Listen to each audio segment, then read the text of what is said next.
Hello everyone, मैं मोहित भाटी। हम लोग आज इलेक्ट्रिक करंट के नेक्स्ट वीडियो पर आ गए हैं। लास्ट वाले वीडियो में हम लोग ने heating effect of current start की थी भाई।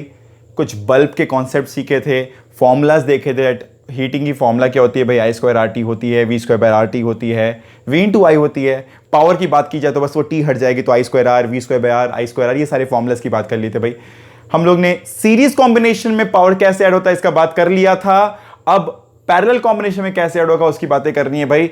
इसके अलावा एक क्वेश्चन, एक बच्चे की डाउट है भाई, इसको भी करने वाले हैं। ठीक है, शुरू करते हैं। पहले तो भाई पैरेलल कॉम्बिनेशन में लेट्स से बैटरी अप्लाइड है, ये PO1, इसकी rating VO, PO2 voltage rating VO, ये रेटेड पावर है ना। अगर अपने इतना वोल्ट देंगे तो इतना पावर कंज्यूम करेगा, बट गिवन यहां बैटरी क्या है, V वोल्ट्स की है। तो जनरल केस पर बात कर रहे हैं इस बार। तो नेट पावर कंज्यूम क्या होता है भाई? P1 प्लस P2 है कि नहीं? तो P1 क्या होता है भाई? ये पावर कितना कंज्यूम किया, तो इसके लिए क्या लिखेंगे? ये वाली V स्क्वायर बाई इसकी R को लिख देते हैं R1। मेरे को नहीं पता R1 कितना, निकाल लेते हैं। ये क्या है भाई? V स्क्वायर बाई R2 है ना। वोल्टेज यहां जो अप्लाइड है वही वोल्टेज यहां अप्लाइड है ना। V स्क्वायर तो V स्क्वायर रहेगा, बट R1 क्या है? R1 लिख सकते हैं, R1 is equals to VO square by PO1। Formula याद है क्या था PO1 का, या P का फॉर्मूला क्या होता है? V square by R। तो R क्या होगा? V square by PO। Because यहां पे ये रेटेड वोल्टेज और रेटेड पावर है, तो ये रेजिस्टेंस जो होगा वो उस बल्ब का जो रेजिस्टेंस होगा वो आने वाला है। ठीक है ना। तो R1 क्या होगा? इस बल्ब का resistance VO square by PO1। तो लिख देंगे V square by VO square PO1। समझ में आ रहा है? समझ कि नहीं है? बस R1 पुट कर दिए। नेक्स्ट वापस देखते हैं, V स्क्वायर बाई क्या होगा? R2 की जगह VO स्क्वायर। सिमिलरली ना PO2 है कि नहीं? अगर R1 के लिए VO स्क्वायर बाई PO1 है तो R2 के लिए क्या होगा? VO स्क्वायर बाई PO2 होगा, है कि नहीं? तो अब अगर यहां पे देखा जाए तो V square by VO square को कॉमन ले लेते हैं, बचेगा PO1 प्लस PO2। ये एक्सप्रेशन रेडी होता हुआ पावर का। ठीक है ना भाई, समझ में आ रहा है? ठीक है ना। अब इन केस अगर ये वाली वोल्टेज और ये रेटेड वाली वोल्टेज दोनों सेम हो जाए तो ये कैंसिल हो जाती है। इफ लिख देते हैं, if V equals to VO square, if V equals to VO है ना, तो VO square equals to V square cancel होने पे होता है P equals to PO1 plus PO2। ठीक है, मतलब पावर सिंपली ऐड हो जाएगी अगर पैरेलल कॉम्बिनेशन है, लगभग कैपेसिटर जैसे ही ऐड हो रही है भाई, है ना। कैपेसिटर में पैरेलल में कैसे होता था formula? C1 plus C2 parallel में होता था ना। एक तो ये PO1 प्लस PO2। कहीं ना कहीं ये रीजन इसलिए यही है कि भाई यहाँ पे R इनवर्स पर है, तो चीजें खुद उलट जा रही है ना। P1 प्लस P2 में क्या हुआ? R इनवर्स में है ना, उल्टे में, तो चीजें उल्टी हो जा रही है लास्ट में। मतलब सीरीज का फॉर्मूला पैरेलल में लग जा रहा है, पैरेलल का फॉर्मूला सीरीज में लग जा रहा है। ठीक है, तो ये एक फॉर्मूला हम लोग लास्ट वाले वीडियो में होमवर्क लिए थे, जिसको हम लोग सॉल्व कर लिए। अब आगे कुछ करने के पहले ना एक क्वेश्चन है, मैंने बोर्ड पे ऑलरेडी लिख के रखा है टाइम बचाने के लिए। यहीं से शुरू करते हैं। क्वेश्चन क्या है? क्वेश्चन पहले बार पढ़ लेते हैं। क्वेश्चन क्या भेजा है बच्चे ने, मैंने लिख के रखा है भाई क्वेश्चन। तो एक बार क्वेश्चन है, okay, all the bulbs in figure are identical, which of the bulb light more brightly and which of them is the dimmest. बहुत कॉमन क्वेश्चन है। जब कभी इस तरह क्वेश्चन आता है तो क्या होता है भाई, देखो यहां से जो करंट आ रहा है, यहां पे कुछ करंट पास कर रहा है, ऑब्वियसली यहां पे कुछ करंट डिवाइड होगा। लेट से ये कुछ I1 होगा, लेट से कुछ करंट I2 होगा। तो देखना क्या है यहां पर? देखना है कि ज्यादा पावर कौन कंज्यूम कर रहा है। जो ज्यादा पावर कंज्यूम करेगा वो ज्यादा चांसेस है ज्यादा जलेगा, जो ज्यादा जलेगा वो ज्यादा एनर्जी प्रोड्यूस करेगा, ज्यादा हीटिंग की वजह से ज्यादा लाइट ग्लो करेगा। बल्ब तो क्या होता है, फिलामेंट जल के ग्लो करता है ना। तो ज्यादा पावर जहां का वहां पे ज्यादा ब्राइटनेस होगा। तो भाई दिख रहा है इस क्वेश्चन में, कुछ बड़ा नहीं है इस क्वेश्चन में करने को। मैं क्या करूंगा, राधा इससे एक लेवल ऊपर के क्वेश्चन भी करवा दूंगा अभी। तो अगर ये करंट I फ्लो कर रहा है यहाँ पे, ठीक है ना, तो यहाँ पे I है, तो ये रेजिस्टेंस अगर कोई R है, ये भी वही R है, ये भी वही R, ये भी वही R, बोला गया ना आइडेंटिकल बल्ब है। तो सबकी रेजिस्टेंस, सबकी पावर रेटेड और सबकी वोल्टेज रेटेड सेम है। Rated voltage same, rated power same, तो रेजिस्टेंस भी क्या होगी? सेम ही होगी। तो यहाँ पे भाई कितना, इस वाले बल्ब को लिखेंगे P1, तो P1 क्या होगा? कोई भी से I स्क्वायर R है ना, कोई भी I स्क्वायर R। तो अब अगर यहां पे जैसे I पहुंचा, लेट से, अब यहां पे रेजिस्टेंस क्या है? R और R, 2R, और यहां पे रेजिस्टेंस क्या है? R। बहुत सारे बच्चे ना अभी भी सीरीज पैरेलल में ना करंट डिवाइड करना नहीं सीखे हैं, तो भाई उनके लिए एक बार और मैं बता दे रहा हूं। अगर देखा जाए तो सीरीज में यहाँ पे 2R रेजिस्टेंस है और यहां पे R, तो ये 2R और यार पैरेलल में है। करंट हर समय पैरेलल में जब डिवाइड हुआ है तो वो इनवर्स रेशियो ऑफ रेजिस्टेंस में डिवाइड हुआ है। कारण क्या है इसके पीछे कि भाई अगर मान लेते हैं ये रेजिस्टेंस से 2R और ये रेजिस्टेंस से R, जो कि केस यहाँ पे भी है, तो अब करंट ऐसे फ्लो करना चाहिए भाई ताकि पोटेंशियल डिफरेंस सेम रहे, मतलब I1 into two R equals to I2 into R, है कि नहीं?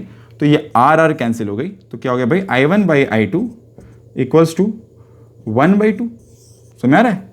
तो जिसमें रेजिस्टेंस 2 आ रहा है उसमें करंट 1 पार्ट जाएगा, और जिसमें रेजिस्टेंस आ रहा है उसमें करंट 2 पार्ट जाएगा।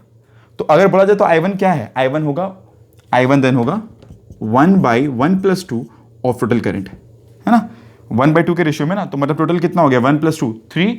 तो पूरे करंट को अगर 3 भाग में काटे तो 1 पार्ट इधर से जाएगा और 2 पार्ट, है ना, नीचे वाले से जाएगा। समझ आ रहा ना, हम लोग पढ़ते हैं पहले भी ये। तो पैरेलल में करंट डिवाइड किस तरह होता है, इनवर्स रेशियो ऑफ रेशियो, इस तरह याद कर लो। और लॉजिकली खुद को समझाना हो तो बार बार इस तरह लिखो भाई, I इंटू आर, उसकी I इंटू आर सेम है। जब सिंप्लीफाई करोगे तो इनवर्स रिलेशन खुद डेवलप हो जाएगा।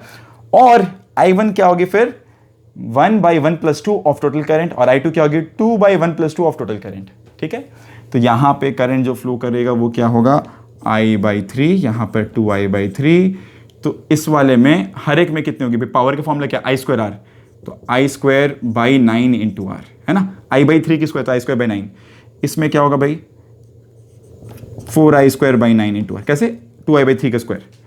अच्छा, जो बल्ब नंबर 2 का हालत वही बल्ब नंबर 3 का हालत, तो सोच सकते हैं फिर इधर I²R, इधर I²/9 इंटू आर, इधर 4I²/9 इंटू आर, मतलब सबसे अच्छा ग्लो करेगा बल्ब 1, फिर बारी आती है बल्ब 4 की, फिर बारी आती है बल्ब 2 और 3, दोनों की ग्लो की इंटेंसिटी सेम रहेगी, है ना, समय। तो इस तरह से हम लोग समझ सकते हैं कि कौन कैसा ग्लो करेगा। ठीक है, आगे बढ़ते हुए डिस्कशन पर कुछ एक आध क्वेश्चन और ले लेते हैं इस बल्ब के कॉन्सेप्ट को क्लियर करने के लिए। जनरली ना ये बल्ब वाले क्वेश्चन काफी इंपॉर्टेंट आते हैं भाई, काफी इंपॉर्टेंट माने जाते हैं सारे क्वेश्चन, तो बढ़िया से देखते रहो। और ये करंट डिवीजन वाली फंडामेंटल्स को क्लियर कर लेना भाई। बहुत बच्चों को ये सीरीज पैरेलल को लेकर मैं देख रहा था, कुछ बच्चे मुझसे पूछ रहे थे कि सर ये करंट डिवीजन में दिक्कत हो रही है, तो देख लेना, क्योंकि करंट अगर फ्लो नहीं समझ पाओगे तो फिर दिक्कत है ना। चैप्टर एक करंट चल रहा है, करंट का डिवीजन नहीं समझ पाओगे, करंट किस तरह डिस्ट्रीब्यूट हो रहा है नहीं समझ पाओगे, तो बहुत पंगा होने वाला है, बहुत प्रॉब्लम होने वाली है भाई। तो करंट पर काम करना सीखो। सीरीज पैरेलल में क्या बढ़ता है, जैसे सीरीज में वोल्टेज बढ़ता है, पैरेलल में वोल्टेज सेम रहता है बट करंट बढ़ता है, ये सारी बातों पर ध्यान दो। बटने का प्रिंसिपल क्या है, पैरेलल है तो क्या होता है, वोल्टेज डिफरेंस सेम रहेगा बोल के वो I1 R1 equals to I2 R2, तो I1/R2 equals to R2 R1। ये सारी बातें देखो ना, ये सब तो छोटी छोटी बातें, बेसिक ऑब्जर्वेशन से काम हो जाएगा। तो क्वेश्चन ले लेते हैं भाई, क्वेश्चन ले लेते हैं। Assuming all bulbs are identical, काफी लंबा चौड़ा क्वेश्चन है। हम लोग को बताना है फ्रॉम ब्राइटेस्ट टू डिमेस्ट, ऑर्डर में बताना है, डिक्रीजिंग ऑर्डर, है ना, लंबा क्वेश्चन है। Let's start. एक सेल है इस तरह, प्लस माइनस, सिंगेज में क्वेश्चन मिल जाएगा भैया ला, ठीक है। सिंगेज में क्या है ना, वो इलेक्ट्रिकल मेजरिंग इंस्ट्रूमेंट अलग चैप्टर में दिया हुआ है, वहीं अरिहंत की किताब में क्या हुआ है, मेजरिंग इंस्ट्रूमेंट बाकी करंट के सारे चीज एक संग डीसी पांडे के एक ही चैप्टर में दिए हुए हैं। और यहाँ पे हीटिंग इफेक्ट ऑफ करंट अलग चैप्टर है सिंगेज में, मेजरिंग इंस्ट्रूमेंट अलग चैप्टर है, बेसिक इलेक्ट्रिक करंट एक चैप्टर है। तो यहाँ पे सारी चीज़ तोड़ तोड़ के दी गई है, ठीक है। तो ये बात थोड़ा सा अलग है इस किताब में, इसके वजह से बल्कि भी है थोड़ा सा किताब। जी हाँ, यहाँ पे 3 चैप्टर में दिया हुआ है, बहुत सारी किताबें वो एक ही चैप्टर में दे दिया गया है ना। अच्छा, हीटिंग इफेक्ट करंट में ना वो केमिकल इफेक्ट ऑफ करंट नहीं याद रखना। हीटिंग इफेक्ट करंट में कुछ सिलेक्टिव चीज़ें हैं और केमिकल इफेक्ट ऑफ करंट हटा दी गई है। बहुत सारे पुराने किताब जिनके पास है ना, उन लोग को केमिकल इफेक्ट ऑफ करंट भी दिख रहा होगा। तो केमिकल इफेक्ट ऑफ करंट नहीं है, सिर्फ हीटिंग इफेक्ट ऑफ करंट है। और हीटिंग इफेक्ट करंट में भी कुछ मेन बातें जो है वही है, मतलब सारी चीज़ें नहीं है। थर्मोकपल पे क्वेश्चन अब नहीं आता, थर्मोकपल अब नहीं है, ठीक है ना। तो बहुत लोगों को हो सकता है ईयर वाइज में कुछ क्वेश्चंस दिखे, बहुत पुराने साल के, मतलब 2012-11 कुछ क्वेश्चंस दिखे, पर वो सब अब सिलेबस से हटा दिए गए हैं। तो थोड़ा सा उसको चेक कर लेना खुद। जो नई बुक आ रहे हैं ना रिवाइज बुक में, उसमें वही सारी छोटी छोटी चेंजेस ही है जिसकी वजह से लोग नई किताब लेते हैं। तो बस अगर चाहो तो पुरानी किताब रखो, बट समझ जाना क्या क्या चीज़ नहीं पढ़ना है, क्या क्या चीज़ पढ़ना है। तो भाई यहाँ पे काफ़ी पेचीदा सा डायग्राम,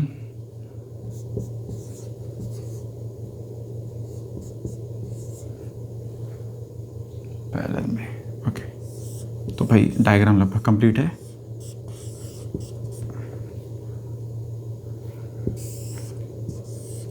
ठीक है, ये सारे बल्ब्स है, इसको नामकरण कर देते हैं भाई, इसे कहते हैं A B C D E F G H. भाई ये सारे बल्ब्स हैं, हाँ, मतलब बने नहीं उतने अच्छे बट बल्ब्स है सारे, ठीक है ना।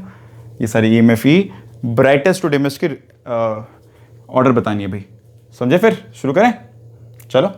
ये करंट है आई, ये करंट है आई, सोचते हैं क्या करके। ये प्रॉब्लम समझ के तो मेरे को लगता है मैक्सिमम प्रॉब्लम हो ही जाएगा ना, काफ़ी लंबा काफ़ी बड़ा प्रॉब्लम दिख रहा है। देख लेते हैं, यहाँ करंट आई भाई, ठीक है। करंट यहाँ पे डिवाइड होने वाली है, हाँ, करंट डिवाइड जब हो रही तो भाई यहाँ पे मैक्सिमम करंट और यहाँ पे कुछ करंट। तो एक बार ना इसे दिमाग में कॉम्बिनेशन ऑफ रेजिस्टेंस की तरह सोचना है अभी के लिए, और साइड में एक बार करंट डिस्ट्रीब्यूशन सीख लो, because P is equal to I square R लगने वाला, सबकी आर सेम है बट आई सब पे अलग अलग फ्लो करेगा, बिकॉज अलग अलग सर्किट के सेगमेंट में लगाई गई ये चीजें, ठीक है ना। तो अपने अगर आई को समझे तो ये अपने आई यहां से यहां फ्लो की है कि नहीं, यहां पे आई डिवाइड हो रही है भाई, समझो ना आराम से, यहां पे आई डिवाइड हो रही है। अब डिवाइड कैसे होगी वो समझने के लिए ना इस पूरे का इक्विवेलेंट और इस पूरे के इक्विवेलेंट को कंपेयर करना पड़ेगा, तभी डिवीजन बता पाएंगे, है ना। ठीक है, तो शुरू करते हैं। ये तीनों पैरेलल में, तो R/3 प्लस आर कितना होगा भाई, R/3 प्लस 2R है कि नहीं, R R/3 प्लस आर कितना होगा 2R, क्या हो गया 8R/3। समय आ रहा है कि नहीं आ रहा है, 3 to 6 एलसीएम लेने पर 8R/3 समय। आई होप कहीं पे गलती नहीं हो रही है। 3 to 6 8R/3 7R/3, यार इतना कॉन्फ्लिक्ट गलत कैसे हो सकता है ना। 7R/3 3 to 6 + 1 है, 2 नहीं, मुझे 2 दिखा, जो भी हो 7R/3। अब इधर देखो R और R/2 और ये R 3R/2, तो इस वाले में R/2, तो ये वाले वायर में 7R/3 और ये वाले वायर में R/2। करंट ऐसे आ रही है, हाँ, ये आई के टर्म में ही काम करते हैं। करंट डिवाइड होगी भाई, तो अगर ये I1 है और ये I2 है तो लिखते हैं I1/I2। क्या बोला मैंने, inverse ratio of resistance is what, I1/I2 is equals to R/2/7R/3, inverse ना, इसके करंट इसके इनवर्स में, इसके रेजिस्टेंस के इनवर्स, तो R तो भाई क्या हो गया 3/14, 7 2 14, 3 ऊपर I1/I2। तो I1 क्या होने को है, I1 होने को है 3/17 ऑफ I, है ना। 3/14 मतलब 3:14 मतलब क्या होगा 3/3 + 14, अरे ऐसे ही कहते हैं ना, 1/2 1:2 मतलब 1/1 + 2 ऑफ टोटल। डिवीजन ऐसे होती है ना भाई, I1 3 पार्ट होगा तो I2 14 पार्ट होगा। तो एक काम करते हैं, टोटल को पार्ट करते हैं 17 पार्ट्स में, और 3 पार्ट I1 उस 17 पार्ट का और 14 पार्ट I2 उस 17 पार्ट का, तो वही तो 3/17 है। ये क्या होगा भाई 49/17। आर ज़्यादा तो करंट, ए भगवान मेरे से ऐसी गलती वापस, ये 3R/2 थी, पार्डन में, ये 3R/2 है, तो 3R/2 है तो यहाँ पे 3, यहाँ पर 9, यहाँ पर 9, तो ये हो जाएगा 9/23I, और ये हो जाएगा 49/23। ठीक है ना, ये बातें क्लियर है। थोड़ी सी गड़बड़ी हो गई थी भाई, माफ़ करना, एकदम गलने वाली मिस्टेक हुई है। R/2 प्लस 3R/2, मैंने 3/2 बोला भी है पर लिखने में गलती हो गई मेरे से। ये सिली मिस्टेक्स भाई किसी से नहीं होनी चाहिए, मुझसे भी आ रही है बहुत बार। तो आगे बात करते हुए, तो इधर की करंट पता है मेरे को 49/23, इधर की करंट क्या है भाई 9I/23, है ना। यहाँ पे जो बल्ब ये ग्लो करेगा वही ये ग्लो करेगा, बिकॉज सेम करंट फ्लो करेगा, पर यहाँ पे डिवाइड होने वाली करंट, तो ये कितना होगा भाई 3I/23, 3I/23। अब भाई जिसमें करंट ज़्यादा वो अच्छा ग्लो करेगा, इसमें करंट कम वो कम ग्लो करेगा। सिंपल सा कहानी है भाई, आर सेम है, I2R, I same, sorry R same, I जिसकी कम उसमें ग्लो कम, I जिसकी ज़्यादा उसकी ग्लो ज़्यादा, है कि नहीं। तो यहाँ पर 14I/23 और यहाँ पे वापस 7I/23 और यहाँ पे भी 7I/23। आई होप कोई गड़बड़ी गलती कहीं पर नहीं है। थोड़ा गंदा हो गया डायग्राम, बट कोप अप करो इसको, समझो भाई। और अब समझने वाला बात भाई, ऑर्डर में देखो, ऑर्डर में देखो, सबसे बड़ा वैल्यू कौन सा है, ए, सबसे बड़ा वैल्यू ए, हाँ सबसे बड़ा वैल्यू है ए।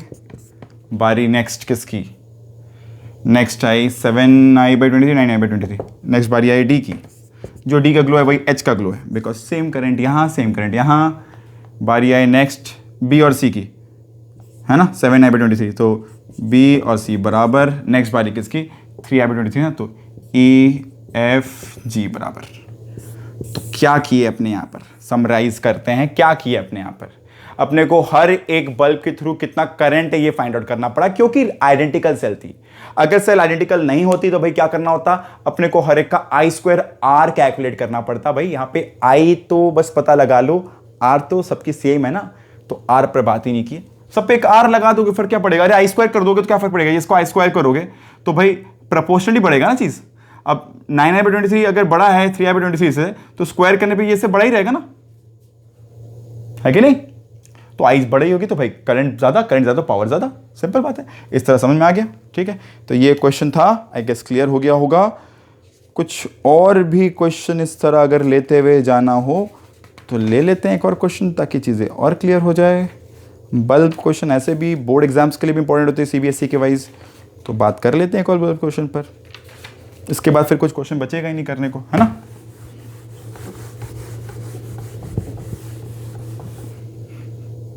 चलो हटाते हैं इसे।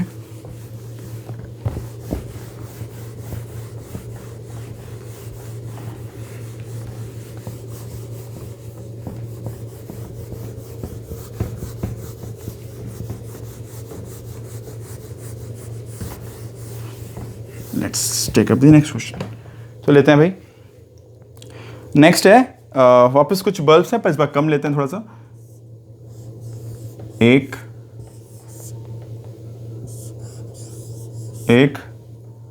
ठीक है, यहां पे एक डिवीजन है,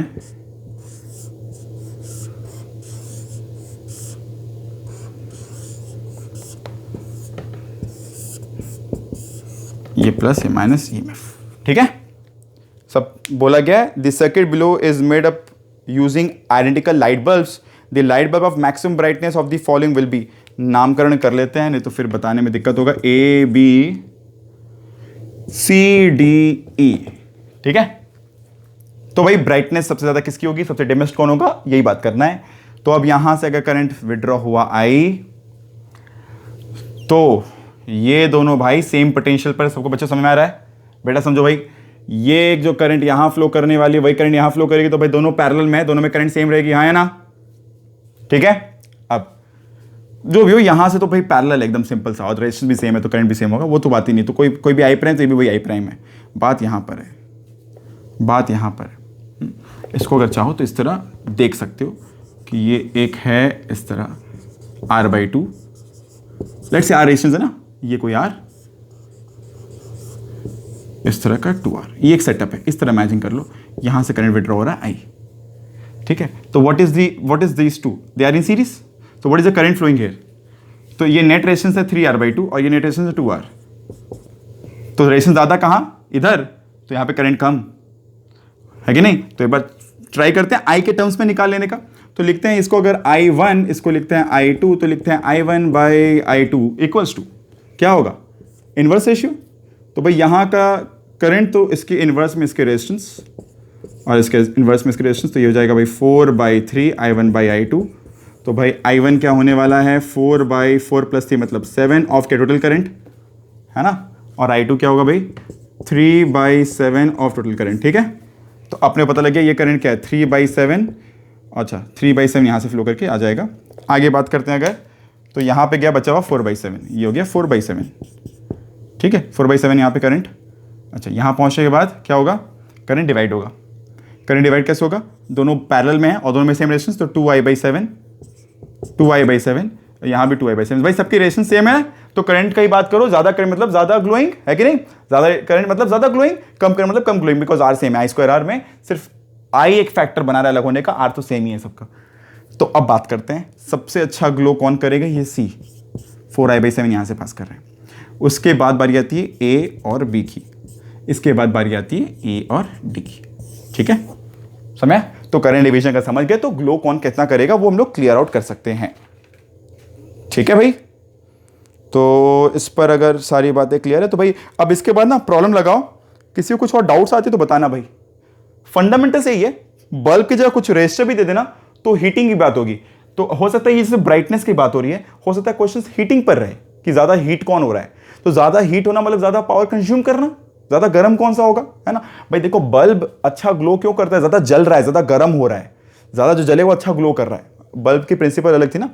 तो जो ज्यादा अच्छा ग्लो कर रहा है वो ज्यादा हीटिंग भी हो रहा है इसके। तो हो सकता है एग्जाम में क्वेश्चन हीटिंग पर दे दे या फिर रजिस्टर के टर्म्स में रिप्लेस कर दे, बल्ब हटा के या बल्ब दे दे। तो तरीका वही रहेगा। जिसके जो डाउट रहे ना इस पर ज़रूर मेंशन कर देना मेरे को, मैं अगले ही वीडियो में से पोस्ट कर दूंगा, ठीक है। अब आगे बात करते हैं एक आध और कुछ एप्लीकेशंस की। तो कुछ एक बच्चों के क्वेश्चन आई थी तो उस पर हम लोग थोड़ा और बात कर लेते हैं। कॉन्सेप्चुअल क्वेश्चंस है हीटिंग इफेक्ट ऑफ करंट पर। अच्छा बेटा, इसी टॉपिक में ना फ्यूज का डिस्कशन भी होता है। अपने बच्चों में पढ़ते थे ना फ्यूज, एप्लीकेशन ऑफ फ्यूज। तो भाई कोई पूछता है फ्यूज किस काम में आता है या फिर एमसीबी किस काम में आती है। तो भाई एमसीबी हो गए, फ्यूज हो गए, ये सारे क्या हैं, ये सारे एक तरह के इलेक्ट्रिकल सर्किट्स को सेफ्टी प्रोवाइड करने वाले इलेक्ट्रिकल अप्लायंसेज होंगे।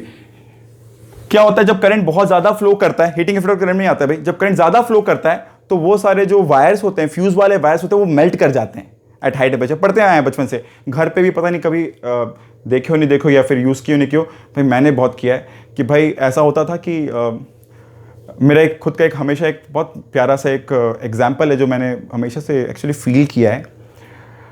क्या किया था मैंने ना भाई कि एक सॉकेट लिया था, ठीक है, होता ना घर पे सॉकेट्स होते हैं, तो मैंने एक्सटेंशन कॉर्ड लगाया, ठीक है, मैं बैठा हुआ था, मेरे पास एक तार का टुकड़ा था, ठीक है। तो मैंने क्या किया भाई, तार का जो एक टुकड़ा का था वो एक एंड मैंने उस सॉकेट के एक एंड पे डाला, बिना बीच में कुछ लगाए, दूसरा एंड मैंने दूसरे एंड पे डाल दिया। होता ना वो सॉकेट में वो दो जो होल्स होते हैं ना, ऐसे मैंने तार का एक एंड यहां से डाल के दूसरा एंड यहां डाल दिया। और ये बात है 99 या 2000 की, मतलब ठीक है, काफ़ी छोटे थे भाई हम लोग भी, 7-8 साल की उम्र रही होगी। तो हुआ ये कि पूरे बिल्डिंग में ना, अब पुराने मकान थी भाई, पुराने मकान में क्या होती थी ना कि हर एक बोर्ड पर फ्यूज़ नहीं था। बहुत पुराना मकान था, मतलब 99 के हिसाब से भी बहुत पुराना मकान था। तो हुआ क्या, पूरे बिल्डिंग का फ्यूज़ उड़ गया था, पूरे बिल्डिंग का फ्यूज़ उड़ गया था। अब फ्यूज़ उड़ना, मुझे उस दिन समझा कि फ्यूज़ उड़ना क्या होता है। इसके लोग शॉर्ट सर्किटिंग इसी कहते हैं, समझ रहे। अगर मान लो ये नॉब है, इसे लोग शॉर्ट सर्किटिंग कहते हैं। मुझे बाद में रियलाइज़ हुआ यही शॉर्ट सर्किटिंग है, ठीक है। मतलब काफ़ी छोटे की बात है, क्लास 1-2 की बात हो रही है शायद, ठीक है, 6-7 साल की बात है। तो शॉर्ट सर्किटिंग जो हुई ना, उस दिन पता लगा कि हुआ क्या कि मैंने यहाँ से एनर्जी को सारे लेकर यहीं पे डाल दिया, बीच में कोई एनर्जी कंज्यूमर नहीं लगाया, कोई बल्ब नहीं लगाया, और मैं फोर्सिबली यहाँ के पोटेंशियल को सेम करने गया। तो हुआ क्या है भाई, जो पीछे वायर है, पीछे फ्यूज़ वायर है जहाँ पे, वो वायर पूरा मेल्ट कर गया। तो पूरे बिल्डिंग वाले लोग डर गए थे भाई, हुआ क्या है, हुआ क्या है, जो भी हो। उसके बाद लोग इलेक्ट्रिशियन बुलाए और बोले कि शायद कोई गलत अप्लायंस या फिर ख़राब अप्लायंस चलाने की वजह से ऐसा हुआ है। तो भाई ख़राब अप्लायंस में भी क्या होता है ना, अंदर में कोई वायर कॉन्टैक्ट में आ जाता है, इस तरह शॉर्ट सर्किट हो जाता है। तो अब तक उसके बाद से क्या होता है, ओवर ईयर्स क्या हुआ कि आजकल हर बोर्ड पर फ्यूज़ लगने लगे। फिर सालों बाद अब क्या हुआ, अब हर जगह एमसीबी मिनिएचर सर्किट ब्रेकर लगने लगे। जो भी उस दिन तो भाई किसी को पता नहीं चला, मैं घर पे अकेला था, बाकी लोगों को लगा शायद कि किसी और ने गलत किया है। और काफ़ी लोग मुझसे आके पूछे थे भाई मैं ठीक हूँ कि नहीं। मैं घर पे अकेला था उस दिन, मम्मी लोग घर गई, बाहर गई हुई थी, मेरे पापा घर पे कोई थे नहीं। तो वो भी अपना एक अलग एक्सपीरियंस है। मुद्दे का बात ये है भाई कि इस दिन मुझे शॉर्ट सर्किट समझ में आ गया था। काफ़ी इंटरेस्टिंग सा लर्निंग है भाई। शॉर्ट सर्किट मतलब लोग फोर्सिबली इन दोनों पॉइंट का पोटेंशियल सेम कर दे रहे थे, और इसके वजह से जो हीटिंग क्रिएट हुआ था वो फ्यूज वायर को मेल्ट कर दिया था। तो शायद जिन बच्चों को शॉर्ट सर्किटिंग अभी भी क्लियर नहीं है, उनको बता दो भाई, शॉर्ट सर्किटिंग किसी दो पॉइंट को जब भी करते हैं ना, अपने उन दो पॉइंट का फोर्सिबली पोटेंशियल सेम कर देते हैं। और पूरे सर्किट को अगर शॉर्ट सर्किट कर दोगे ना, तो भाई हो सकता है कि कहीं ना कहीं जो भी फ्यूज कनेक्टेड होगा वो मेल्ट कर जाएगा, बिकॉज वो सारा एनर्जी खुद कंज्यूम करने लग जाएगा। उस वायर में हीटिंग ज़्यादा हो जाएगी, वायर ब्रेक कर जाता है। और ये वायर ना टेम्परेरी ब्रेक करता है, कभी कभी वापस खुद ब खुद वापस फ्यूज़ भी कर जाता है। तो बहुत बार कहते हैं लोग फ्यूज़ निकालते हैं, फिर लगाते हैं और देखते हैं कि सर्किट वापस काम कर रहा है, पर ऐसा हर समय नहीं होता। बहुत बार कहता है वायर जल जाती है, तो हम लोग फिर नया वायर बांधते हैं वहाँ पर। जो भी हो, अपनी अपनी अंडरस्टैंडिंग है भाई। शायद घर पर फ्यूज़ तुम लोग देखे भी होगे। फ्यूज़ कुछ ऐसा बहुत हाथी घोड़ा सा होता नहीं, पीछे में एक ऐसा एक अगर देखा जाइए, अगर फ्यूज़ है पीछे में ऐसे एक वायर लगा दिया जाता है, यही वायर ब्रेक कर जाता है जब ज़्यादा हाई हीटिंग हो जाती है कभी वायर में, सर्किटरी में, ठीक है। अब ये कोई भी अप्लायंस सेफ्टी के लिए यूज़ किया जाता है। तो अब कभी कभार ना एक एप्लीकेशन बेस्ड क्वेश्चन है, कहीं मैं रीड कर रहा हूँ, बोला गया है if resistance is change from R to R by N keeping the voltage same, the power consumed will be. ठीक है भाई, if the resistance is change from R to R by N the power consumed, मतलब keeping the voltage same power consumed. तो भाई एक question था application based, बड़ा प्यारा बेसिक सा क्वेश्चन है। तो पहले अगर ये v स्क्वायर बाई आर था और अब ये अगर v स्क्वायर बाई, ये पहले p था, अब ये v square by R by N हो गया, तो ये क्या हो गया N V square by R, मतलब n टाइम्स p हो गया नया वाला पावर। समझ आ रहा है कि नहीं आ रहा है? एक तरीके से सोच सकते हो कि ये क्या हो गया भाई, ये पैरेलल कॉम्बिनेशन में r बाई एन होता है।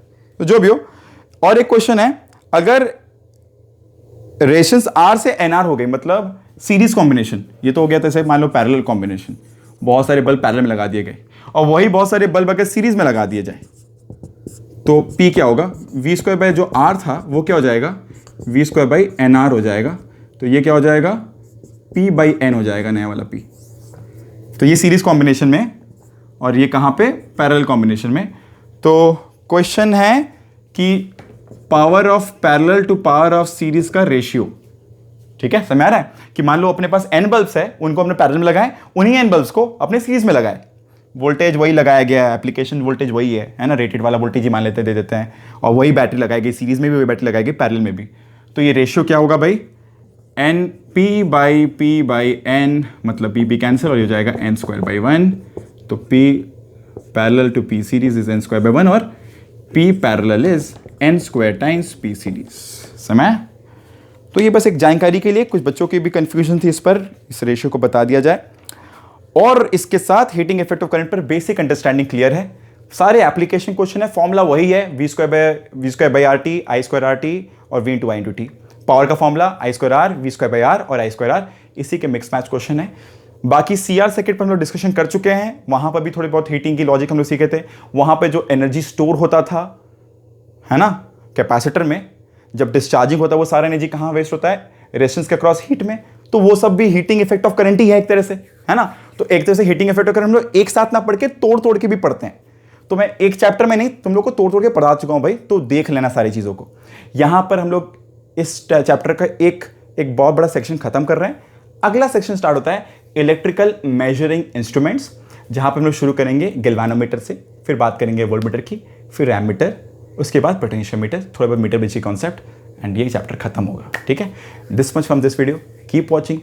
कुछ भी समस्या हो, कोई भी डाउट रहे, पुट डाउन।